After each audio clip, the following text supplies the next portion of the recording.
Hi friends, నా పేరు కోపూరి నరేష్. మీరు చూస్తున్నారు డెక్కన్ డైరీ యూట్యూబ్ ఛానల్. ఈ వీడియోలోకి వెళ్ళే ముందు ఒక ఇన్ఫర్మేషన్ మీకు చెప్పాలి అని అనుకుంటాను. నేను ఉస్మానియా యూనివర్సిటీలో arts college MA public administration first year చదువుతున్నాను. మాకు మార్చ్ 5th నుంచి అనగా ఇంకొక 2 డేస్లో ఫస్ట్ సెమిస్టర్ స్టార్ట్ అవుతుంది. మ్యాక్సిమం ఈ యొక్క మంత్లో లేకపోతే నెక్స్ట్ 1 మంత్ 2 మంత్స్ టైంలో డిగ్రీ సెమిస్టర్స్, అలాగే ఆల్ యూనివర్సిటీస్ ఆల్ కాలేజెస్లో చదువుతున్నటువంటి తెలంగాణ స్టేట్లో ఉన్నటువంటి ప్రతి ఒక్క పీజీ స్టూడెంట్స్కి సెమిస్టర్ ఎగ్జామ్ జరుగుతుంది. మనం ఫస్ట్ ఇయర్లో జాయిన్ అయ్యి ఉంటాము, అలాగే ఫైనల్ ఇయర్లో ఉండి ఉంటాము.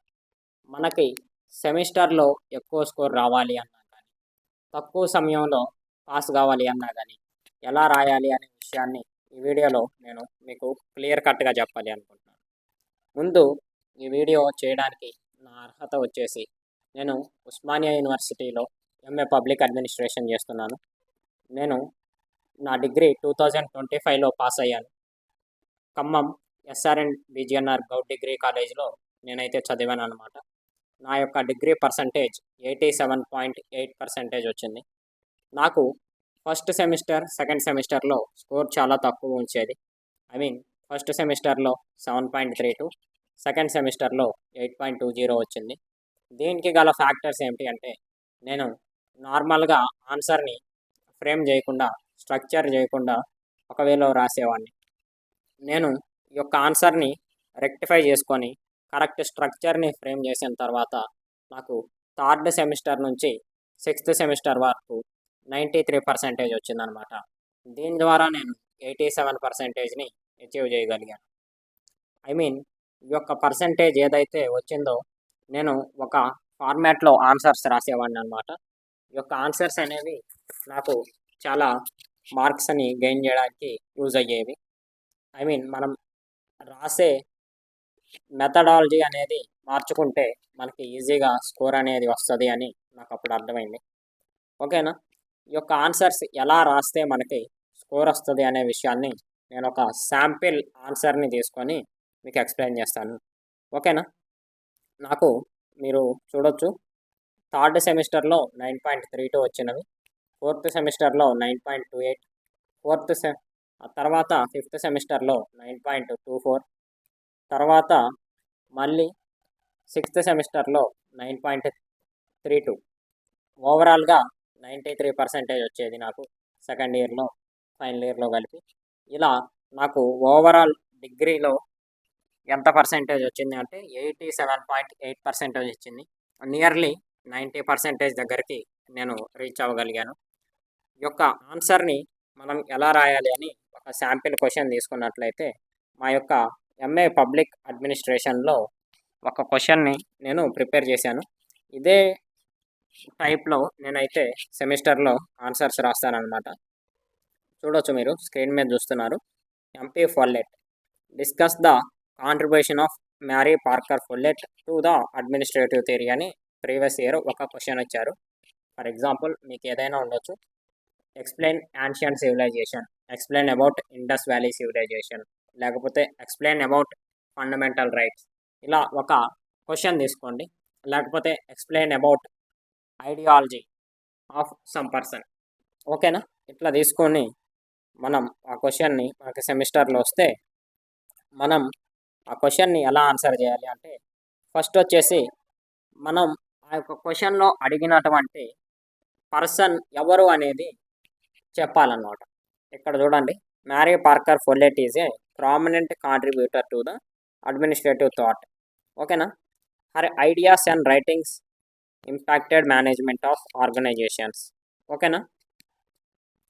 కొంతమంది సోషియాలజిస్ట్స్ ఉంటారు, ఎకనామిస్ట్స్ ఉంటారు, కొంతమంది ఇంజనీర్స్ ఉంటారు.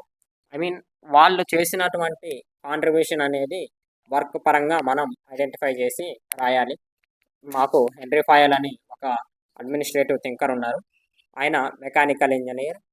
అక్కడ మేము రాస్తాం Henry Fayol is a mechanical engineer అని. వాళ్ళు ఏమి వర్క్ చేసేవాళ్ళు అని రాయాలి. తర్వాత ఎందుకని వాళ్ళు famous, her ideas provide fascinating perspective on critical management and leadership, conflict, power, authority etcetera. ఓకేనా, వాళ్ళ ఐడియాస్ ఏవైతే ఉన్నాయో అవి కొన్ని ఫీల్డ్స్ని ఇంపాక్ట్ చేసినవి. ఓకేనా, మనం హైలైట్ చేయాలి. 10% ఆఫ్ ది ఆన్సర్ని మనం అండర్లైన్ చేస్తే మనకి స్కోర్ అనేది ఎక్కువ వచ్చే ఛాన్సెస్ ఉండదన్నమాట. ఓకేనా, కన్స్ట్రక్టివ్ కాన్ఫ్లిక్ట్ అని మ్యారీ పార్కర్ ఫొల్లేడ్ చెప్పారు. ఓకేనా, అసలు ఆ కన్స్ట్రక్టివ్ కాన్ఫ్లిక్ట్ అంటే ఏంటనేది మనం ఎక్స్ప్లెయిన్ చేయాలి. ఐ మీన్ వాళ్ళు అడిగితే వాళ్ళ దృష్టిలో వాళ్ళు పట్టుకున్నటువంటి ఐడియాలజీని మనం క్లియర్ కట్గా ఎక్స్ప్లెయిన్ చేయాలి. కన్స్ట్రక్టివ్ కాన్ఫ్లిక్ట్లో కాన్ఫ్లిక్ట్ అనేది ఒక కన్స్ట్రక్టివ్ మెథడాలజీలో మనం తీసుకోవాలి. కాన్ఫ్లిక్ట్ అనేది మైనస్గా భావించకుండా ఒక కాన్ఫ్లిక్ట్ అనేది డిఫరెన్సెస్ని తెలియజేస్తుంది.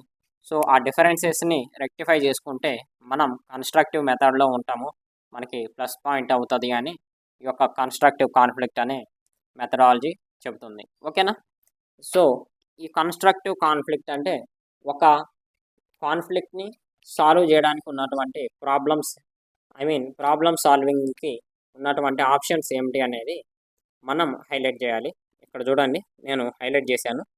తర్వాత మనం కొంచెం ముందుకెళ్ళిన వెంటనే ఒక డయాగ్రామ్ లాంటిది ఇవ్వాలన్నమాట. వాళ్ళు చెప్పినటువంటి మెథడ్స్ మనం రాయాలి. నేను ఇక్కడ అండర్లైన్ చేస్తున్నాను చూడండి.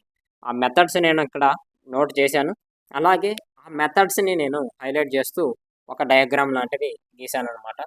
ఓకేనా, ఇలా గీసినప్పుడు ఏదైనా డయాగ్రామ్ చూస్తే వాళ్ళు ఏమనుకుంటారంటే, okay this person have the specific knowledge about this question. ఓకేనా, వాళ్ళకి అర్థమైపోతుంది. సో వాళ్ళు మనకి ఈజీగా మార్క్స్ ఇచ్చేస్తారు. మనం రాసినటువంటి మ్యాటర్, మనం గీసినటువంటి డయాగ్రామ్ సింక్ అవుతుంది కాబట్టి వాళ్ళకి ఈజీగా అర్థమైపోతుంది. మనకైతే క్వశ్చన్స్కి రావాల్సినటువంటి మ్యాక్సిమం మార్క్స్ ఇచ్చేస్తారనమాట. ఎక్కువ ఛాన్సెస్ ఉన్నవి ఇవ్వడానికి. తర్వాత ఆ యొక్క ఆప్షన్స్ నోట్ చేసి డయాగ్రామ్ గీసిన తర్వాత వాటిని ఎక్స్ప్లెయిన్ చేయాలి. ఓకేనా, ఆ ఎక్స్ప్లెయిన్ చేసేటప్పుడు ఒక 10% ఆఫ్ ది ఆన్సర్ని అండర్లైన్ చేస్తూ వెళ్ళాలి. ఆ ఎక్స్ప్లెనేషన్ అయిపోయిన తర్వాత వాళ్ళు ఏదో ఒకటి హైలైట్ చేసి ఉంటారు కదా. 3 ఆప్షన్స్ ఉన్నప్పుడు ఒక ఆప్షన్ వైపు ఎక్కువగా వాళ్ళు ఇంట్రెస్ట్ చూపించి ఉంటారు. ఇక్కడ కూడా ఇంతే ఉంది. ఫొల్లెట్ ఇంటిగ్రేషన్ అనే మెథడ్కి బాగా సపోర్ట్ ఇచ్చారు. ఆ ఇంటిగ్రేషన్ వాళ్ళు ఆ యొక్క ఆప్షన్కి సపోర్ట్ ఇవ్వడానికి గల కారణాలు ఏమిటి అనేది లాస్ట్ పేజ్లో రాయాలన్నమాట. ఓకేనా, అవి మనం బెనిఫిట్స్ అనేవి నోట్ చేయాలి. ఆ తర్వాత మనం కుదిరితే వాటికి కూడా ఇంకో డయాగ్రామ్ గీయాలి. ఓకేనా, ఇలా 2 డయాగ్రామ్స్ అనేది ప్రతి ఒక్క 12 మార్క్స్ క్వశ్చన్లో ఉండాలి. ఇది ఒక టాప్ స్కోరింగ్ మెథడాలజీకి యూజ్ అయ్యేటటువంటి ప్యాటర్న్ అన్నమాట. ఆ తర్వాత లాస్ట్లో కన్క్లూజన్ అని రాయకుండానే కన్క్లూజన్ ఇవ్వాలి. ఇలా మనం ఏం చెప్పాలంటే, by all of the above these are the methods. ఇవి ఉన్నటువంటి ఆన్సర్ని మనం ఒక షార్ట్ ఫామ్లో క్లియర్ కట్గా చెప్పేయాలి. ఓకేనా, నేను రాశాను చూడండి. These are the methods of resolving a conflict and benefits of resolving a conflict in integration method. Integration method of resolving makes a conflict constructive, not obstructive. ఓకేనా, ఇలా మనం ఆ కాన్స్ట్రక్టివ్ కాన్ఫ్లిక్ట్ అనే థియరీ నేను తీసుకున్నది. మనం ఒక సాల్వింగ్ మెథడ్ని ప్రాబ్లమ్ సాల్వింగ్ ఇంటిగ్రేషన్ మెథడాలజీలో చేసినప్పుడు ఒక కాన్ఫ్లిక్ట్ అనేది కూడా బెనిఫిట్ ఇస్తుంది, డిస్ట్రాక్షన్ చేయదు అని చెప్పాలి. ఒక పాజిటివ్ అప్రోచ్ అనేది కన్క్లూజన్లో కనపడాలి. ఇక్కడ మీకు నేను చెప్పే విషయం ఏమిటి అంటే, ప్రతి 12 మార్క్స్ ఆన్సర్లో ఎవరి గురించి అయితే అడుగుతారో వాళ్ళ గురించి ఇంట్రొడక్షన్ ఉండాలి. ఆ తర్వాత వాళ్ళకి సంబంధించినటువంటి ఏదైతే ఐడియాలజీ ఉన్నదో ఆ ఐడియాలజీ హైలైట్ అవ్వాలి. ఆ తర్వాత ఆ యొక్క ఐడియాలజీకి రిలేటెడ్ మనం ఉన్నటువంటి ఆప్షన్స్ నోట్ చేసి అవి డయాగ్రామ్ రూపంలో కూడా ప్రజెంట్ చేయాలి. ఆ తర్వాత వాటిని ఎక్స్ప్లెయిన్ చేయాలి. ఆ ఎక్స్ప్లెనేషన్ అయిపోయిన తర్వాత వాళ్ళు ఇంట్రెస్ట్ చూపించినటువంటి ఫీల్డ్ని కూడా హైలైట్ చేస్తూ ఇంకొక డయాగ్రామ్ తీసుకోవాలి. లాస్ట్లో స్మాల్ పాజిటివ్ కన్క్లూజన్ ఉండాలి. ఇది ఫ్రెండ్స్ ఒక 12 మార్క్స్ ఆన్సర్కి మనం ఎక్కువ స్కోర్ చేయడానికి ఉన్నటువంటి మెథడ్. ఇలా నేను రాసినటువంటి ప్రతి ఒక్క ఆన్సర్కి నాకు మంచి స్కోర్ వచ్చేది. మీరు చూస్తున్నారు, నాకైతే ప్రతి సెమిస్టర్లో 9.2 స్కోర్ అనేది అయితే దాటేది. థర్డ్ సెమిస్టర్లో 9.32, ఫోర్త్ సెమిస్టర్లో 9.28, ఫోర్త్ సెమిస్టర్లో 9.28 వచ్చాను. ఆ తర్వాత నేను ఫిఫ్త్ సెమిస్టర్కి వెళ్ళినప్పుడు 9.24, ఫిఫ్త్ సెమిస్టర్ అయిపోయిన తర్వాత లాస్ట్ సెమిస్టర్లో 9.32.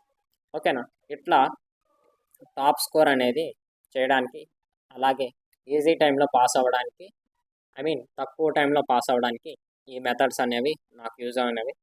మీకు కూడా ఈ యొక్క మెథడ్ యూజ్ అవుతుంది అని నేను భావిస్తున్నాను.